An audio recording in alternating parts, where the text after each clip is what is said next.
आज है 27 अगस्त और वक्त हो रहा है 8 PM। शुरुआत करते हैं आज की कुछ खास खबरों से। ईरान के ऊपर तो अमेरिका ने सैंक्शंस लगाकर रखा हुआ है और साथ में कहा है कि जो कंट्री ईरान के साथ बिजनेस करेगी हम उसके ऊपर भी सैंक्शंस लगा देंगे।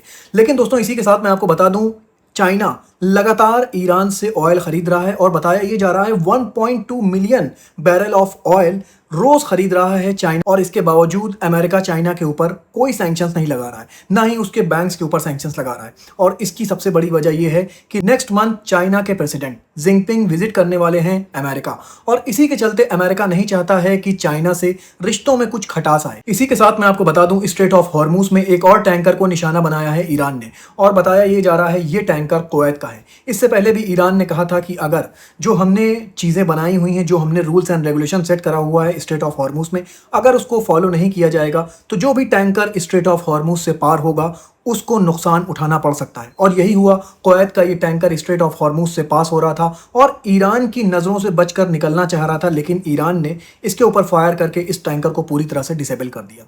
अब मैं खबर आपको कतर से बता दूं। कतर के प्राइम मिनिस्टर ने विजिट किया ईरान और इसी के साथ बताया ये जा रहा है कि कतर और ईरान ने एक बहुत अहम मसले पर बातचीत करी। कतर ने एक प्लान प्रपोज किया है ईरान के सामने कि ईरान स्ट्रेट ऑफ हॉर्मूज में जितना भी उसने माइंस लगा रखा है वो कतर के साथ मिलकर वो माइंस को हटा दे।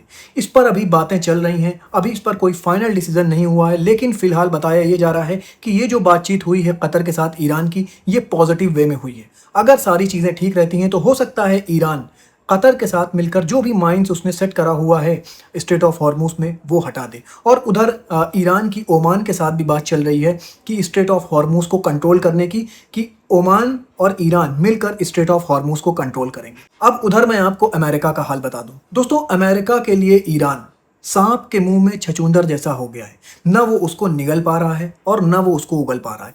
अमेरिका में मिड टर्म इलेक्शन आने वाले हैं और इस इलेक्शन से पहले अमेरिका किसी भी तरह करके जो मेन हेडलाइन आ रही है आजकल रोज ईरान की, उस मेन हेडलाइन को ख़त्म करना चाह रहा है। और इसी के चलते बताया ये जा रहा है कि अब अमेरिका ने अपना पूरा प्लान जो है वो इकोनॉमिक सैंक्शंस पर लगा दिया है ईरान के ऊपर। मतलब अब कोई मेन जंग नहीं करना चाह रहा है अमेरिका ईरान के साथ, बनिस्बत वो इकोनॉमिक प्रेशर बरकरार रखना चाह रहा है ईरान के ऊपर। डोनाल्ड ट्रंप की रिपब्लिकन पार्टी के लोग ने बताया कि किसी भी तरह कर कर हम लोग ये जो मिड टर्म का इलेक्शन होने वाला है, इस इलेक्शन से पहले ईरान की न्यूज़ को ख़त्म करना चाह रहे हैं। डोनाल्ड ट्रंप के ऊपर भी बहुत ज़्यादा प्रेशर है, इलेक्शन होने वाले हैं। और दूसरी तरफ डोनाल्ड ट्रंप की अपोजिट डेमोक्रेटिक पार्टी मजबूत होती जा रही है।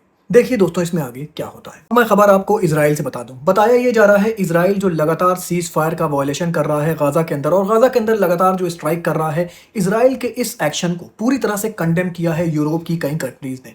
और यूरोप की कंट्रीज जो कि गाजा के अंदर अभी मौजूद हैं, और गाजा के अंदर जो डिफरेंट कंट्रीज की फोर्स मिलकर एक टेक्नोक्रेटिक गवर्नमेंट बनाने की बात चल रही थी कि वहां पर एक टेक्नोक्रेटिक गवर्नमेंट बनाई जाएगी जो कि गाजा की स्टेबलाइजेशन को कंट्रोल करेंगी। कि यूरोपियन कंट्रीज जो इजराइल को क्रिटिसाइज कर रही हैं गाजा के एक्शन को लेकर, उसमें इजराइल अब एक्सपेल करने वाला है, निकालने वाला है ब्रिटिश, जर्मन और इटालियन ऑफिशियल्स को। दोस्तों क्योंकि ये कंट्रीज कह रही हैं कि इजराइल जो गाजा के ऊपर एक्शन कर रहा है, जो सीज फायर का वॉयलेशन कर रहा है, वो गलत है। लेकिन इजराइल को अपना क्रिटिसिज्म बिल्कुल भी बर्दाश्त नहीं है और बताया ये जा रहा है कि ये जो ऑफिशियल्स अभी मौजूद हैं इनको इजराइल एक्सपेल करने की बातें कर रहा है। देखिए दोस्तों इसमें क्या होता है, डोनाल्ड ट्रंप का बोर्ड ऑफ पीस का प्लान अभी तक गाजा के अंदर लागू नहीं हो पाया है। अमेरिका ने भी कहा है कि जो इजराइल गाजा के ऊपर हमले कर रहा है, एयर स्ट्राइक कर रहा है, ये गलत है। उसके बावजूद इजराइल रुक नहीं रहा है और कोई भी दिन ऐसा नहीं जा रहा है खाली जब इजराइल गाजा के ऊपर हमला ना करे। अब मैं खबर आपको रशिया से बता दूं। दोस्तों रशिया ने डायरेक्ट धमकी दे डाली है यूके को। उसने कहा है कि अगर यूक्रेन ब्रिटिशर्स के दिए हुए मिसाइल्स यूज करता है तो हम डायरेक्ट टारगेट करेंगे यूके को। इसी के साथ मैं आपको बता दूं, मॉस्को से भी बयान आ गया है कि अभी जो यूके के ऑफिशियल्स ने विजिट किया था यूक्रेन, और यूक्रेन के ऑफिशियल से मुलाकात करके उन्होंने कहा था कि हम यूक्रेन को लॉन्ग रेंज के मिसाइल्स देंगे। तो अब रशिया की तरफ से बयान ये आया है, रशिया ने कहा है कि अगर हमारी टेरिटरी में ब्रिटिश कोई भी मिसाइल्स आते हैं जो कि यूक्रेन को दिए गए हों तो यूके हमारे लिए प्राइम टारगेट हो जाएगा। दोस्तों ये डायरेक्ट धमकी दिया है रशिया ने यूके को कि अगर यूके वेपन से सपोर्ट करता है यूक्रेन को तो यूके हमारा प्राइम टारगेट हो जाएगा। अब मैं आपको वेदर रिपोर्ट बता दूं दोस्तों, जो नेपाल में फ्लड आई थी, बताया ये जा रहा है कि अब उस फ्लड में जो मरने वालों की तादाद है वो लगभग 359 हो गई है और जो लोग मिसिंग हैं वो 1300 से ज़्यादा लोग अभी तक मिसिंग हैं। दोस्तों ये जो फ्लड थी इसके बारे में मैंने इससे पहले भी आपको बताया था। ये फ्लड कैसे आई इसके बारे में मैं थोड़ा आपको बता दूं। सबसे पहले यहाँ पर एक अर्थक्वेक आता है जिसकी वजह से क्या होता है कि ग्लेशियर टूटकर नीचे जो एक रिवर होती है उस रिवर में गिरता है। उसके बाद यहाँ पर से जो पानी बहता हुआ नीचे आता है वो इतना ज़्यादा खतरनाक हो जाता है कि अपने साथ तबाही लेकर आता है और जितनी भी चीज़ उसके रास्ते में पड़ती हैं वो सबको तबाह और बर्बाद कर देता है। चाइनीज़ हेलीकॉप्टर जब इस ग्लेशियर का सोर्स देखने के लिए ऊपर गए तो ये देखिए, मैं आपको ये वीडियो दिखा रहा हूँ किस तरह से ये ग्लेशियर टूटा और टूटने के बाद यहाँ से कितना ज़्यादा पानी रिलीज़ हुआ। अभी भी यहाँ से पानी रिलीज़ हो रहा है जो बह बह के नीचे आ रहा है। पहले क्या हुआ था कि जब ये ग्लेशियर टूटा था तो उसने पानी को ब्लॉक कर दिया था। फिर जब सारा पानी इकट्ठा हो गया तो वो जो ग्लेशियर वहाँ पर रुका हुआ था वो टूट गया और उसी के साथ इतना ज़्यादा पानी जब नीचे आया तो उसने करीब के इलाकों में नेपाल में इतनी ज़्यादा तबाही मचाई और अभी भी आप देख रहे हैं इन ग्लेशियर से कितना ज़्यादा पानी निकल रहा है।